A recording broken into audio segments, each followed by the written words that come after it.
সাধারণভাবে একটা ছেলে এখন মেয়ে হইলে তাকে তো বিয়ে শাদী দিলে সে একজনের অধীনে চলবে, ঠিক আছে।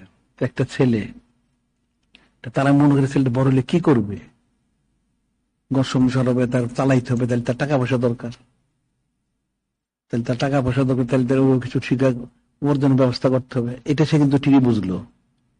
সে যখন 25-30 বছর হবে তখন তার ঘর সংসার করতে হবে, টাকা পয়সা কামাই করে সংসার চালাইতে হবে, এটা সে বুঝলো। কিন্তু মৃত্যুর পরে সে কোথায় যাবে এটা কিন্তু সে বুঝলো না।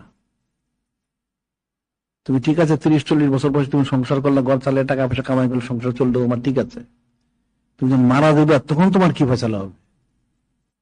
কবরে কি তুমি নাজাত পাবে না পাবে না, এটার ব্যবস্থাটা কি? সে কিন্তু ওই পর্যন্ত গেল না, সে দুনিয়া পর্যন্তই থাকলো। সে দুনিয়া পর্যন্ত থাকলো, দুনিয়া হাসিল করলো, চোখটা বন্ধ হলো, জাহান্নামে গেল, নাউজুবিল্লাহ। এই জিনিসটি তো বোঝানো উচিত। আমার শেষ, আমার পরিণতি কোথায়, আমি কার কাছে যাব, কোথায় যাবো আমি শেষে?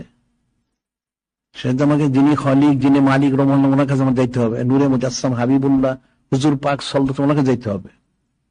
ওনার কাছে যাইতে হলে ওনার যাওয়ার আমাদের ব্যবস্থা সেটা আমার করতে হবে। দুনিয়ায় থাকতে হইলে, বড় হইলে, ঘর সংসার করে টাকা পয়সা কামাই করতে হবে, ঠিক বুঝলাম, এটা ঠিক আছে, দরকার আছে। এটা তোমার শেষ ফয়সালা না, এটা তোমার একটা মধ্যবর্তী একটা অবস্থা। আমার শেষ ফয়সালা হচ্ছে যাদের কাছে সাক্ষাৎ যাইতে ওনাদের সাথে আমার সম্পর্কটা কোথায়, ওই সম্পর্কটা আমাকে করতে হবে। সে দুনিয়া খাওয়া পড়ার জন্য সে কামাই রোজগার একটা ব্যবস্থা করলো, ঠিক আছে, ভালো। এটা সে চক্ষু খোলা থাকা পর্যন্ত, চোখটা বন্ধ হলে এখন সে কোথায় যাবে? ওই ফয়সালাটা সে করলো না। তো ওই ফয়সালার পর্যন্ত তাকে যাওয়া উচিত ছিল। আল্লাহ বললেন,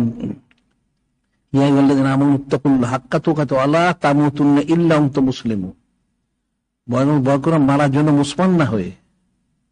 তুমি তো মারা যাবে নির্ঘাত, তাহলে মুসলমান হও। মুসলমান কি অর্থ কি? নিজবুত করবো, হাসিল করো, তাইলে তুমি মারা গেলে তুমি জান্নাতে যাবে, সুবহানাল্লাহ। আর না, জাহান্নাম ছাড়া তোমার কোনো গতি নাই। তারা দুনিয়া পর্যন্ত দেখলো, তার দৃষ্টি হলো দুনিয়া পর্যন্ত, সে তো ওই শেষ পর্যন্ত তার দৃষ্টি যায় না। নূরে মুজাসসাম হাবিবুল্লাহ হুজুর পাক বললেন, আল্লাহ নাফসি বিয়াদি মা বাদল মউত আল্লাহ বাদ দারুন ইল্লাল জান্নাহ। মৃত্যুর পরে কোনো ঘর বাড়ি নাই। আল্লাহ বলেন কসম যে মৃত্যুর পরে কোনো ঘর বাড়ি নাই। হয় সে বেহেশতে যাবে, যদি নেক কাজ করেন সে জাহান্নামে যাবে, নাউজুবিল্লাহ। এই জিনিসটা তো তার চূড়ান্ত ফয়সালা। এই ফয়সালা মধ্যে আমাকে কি করতে হবে সেটা আমার দেখতে হবে। দুনিয়া বন্ধ করলে আমার চলবে না। দুনিয়া বন্ধ করলে তাহলে এরপরে তাকে জাহান্নামে যেতে হবে। যদি শেষ পর্যন্ত সে করে, তাইলে সে দুনিয়া যে অবস্থায় থাকুক না কেন, যতই থাকুক, তাইলে সে পরকালে নাজাত পাবে। সে তো নাজাত তো পাবে না। এই জিনিসটা তো বোঝানো উচিত।